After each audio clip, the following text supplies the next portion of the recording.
Of course you can, John Roberts. I'd like to follow on that because there are reports that even though the hearing that was set for the 27th was not scheduled, it was canceled by Devin Nunes to prevent this White House from publicly invoking a claim of executive privilege. Could you speak to that?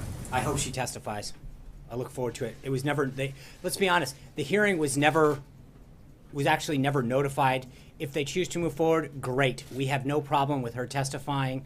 Plain and simple. The report in the Washington Post is 100% false. The letters that they frankly publish on their website all back up everything I just read.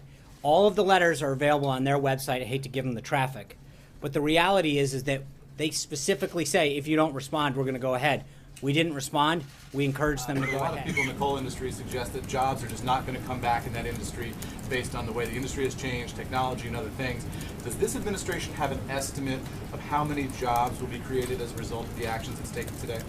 I'm not aware of an estimate. I know that the president has already met with some of the coal miners the other day, and Senators Manchin and Capito in particular from West Virginia and others from Kentucky that were here that we did that EO signing a few days ago.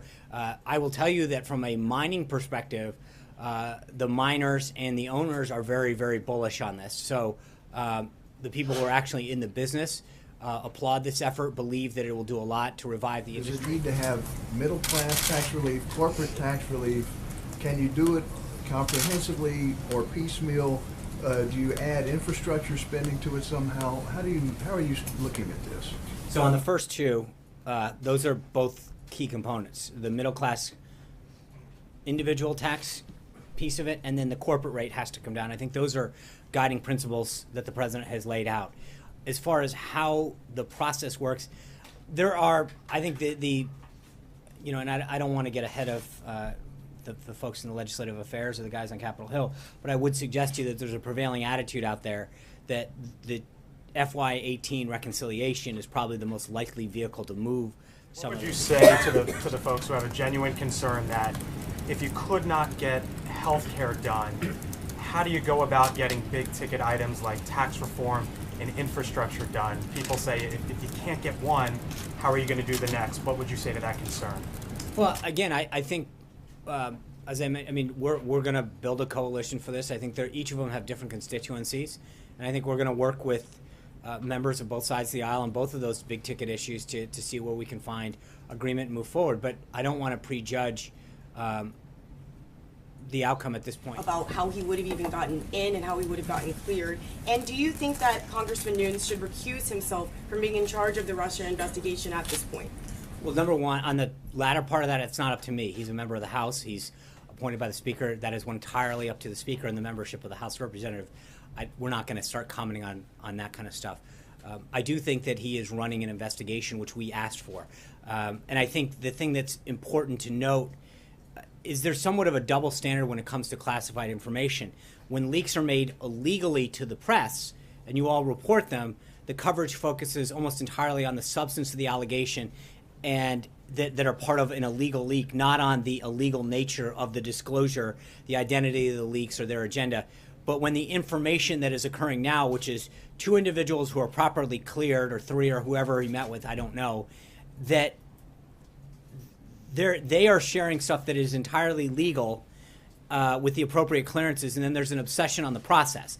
And it's sort of it's a backwards way that when you all report on stuff with sources that are illegally leaking classified information, that's appropriate and fine. No one questions that, the substance of the material. When two individuals, or however many, are engaged in this process, have a discussion that is 100% legal and appropriate and cleared, suddenly the obsession becomes about the process and not every single person who's been briefed on this, as I've said ad nauseum from this podium, that they've been very clear that there is no connection between the president or the staff here and anyone doing anything with Russia. And I think that the view here was great. Go share what you know.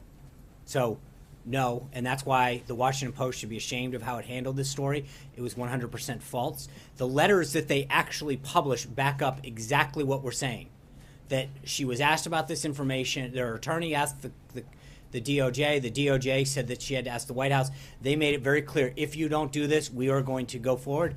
We had no objection to her going forward. The letter that her attorney sent literally says that if we do not receive a response by March 27th at 10 a.m., I will conclude that the White House does not assert executive privilege over the matters with respect to hearings or otherwise. I don't think you can be any clearer than that. And so you're saying now executive privilege does not... No, I'm not saying anything. I'm literally, that's what she wrote. The action was, if you don't act, then we will assume the following. Great. I don't think that you can read that any other way. It was I'm sure, a very talented, he is a very talented lawyer and wrote it specifically for it. We read it that way and chose to not act because we have no problem with her testifying. Plain and simple. Does the president still believe that climate change is a hoax? I think you'll hear more today about the climate and what he believes. I think he understands. He does not believe that, as I mentioned at the outset, there's a binary choice between job creation, economic growth, and caring about the environment, and that's what we should be focused on. This administration tried to revamp its image. 2.5 months in, you've got this Yates story today. You've got other things going on. You've got Russia. You've got wiretapping. You've got. No, we don't have that. I know. On Capitol Hill. No, I get it, but you keep. I've said it from the day that I got here until whatever, that there is no connection. You've got Russia. If the president puts Russian salad dressing on his salad tonight, somehow that's a Russian connection. But every single person, no, that's, I appreciate your agenda here, but the reality is, oh, no, hold on. No, at some point, report the facts. The facts are that every single person who has been briefed on this subject has come away with the same conclusion. Republican, Democrat, so I'm sorry that disgusts you. You're shaking your head. I appreciate it, but understand this, that at some point the facts are what they are. And every single person who has been briefed on this situation with respect to the situation with Russia, Republican, Democrat, Obama appointee, career, have all come to the same conclusion. At some point, April, you're going to have to take no for an answer with respect to whether or not there was collusion.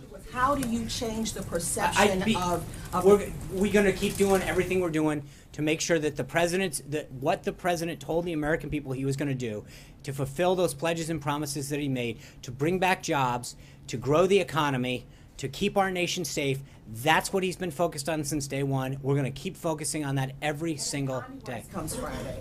Condi Rice did not support this president. She did not go to the convention. She comes. What is on the agenda, and how is their relationship? Has it healed since 2006 when he used a very negative word to describe? Here's what I'll tell you. It's interesting that you ask those two questions back to back. On the one hand, you're saying, what are we doing to improve our image? And then here he is once again meeting somebody that hasn't been a big supporter of his. Hold on. But April, hold on. You, it seems like you're hell-bent on trying to make sure that whatever image you want to tell about this White House stays, because at the end of the day, let me answer.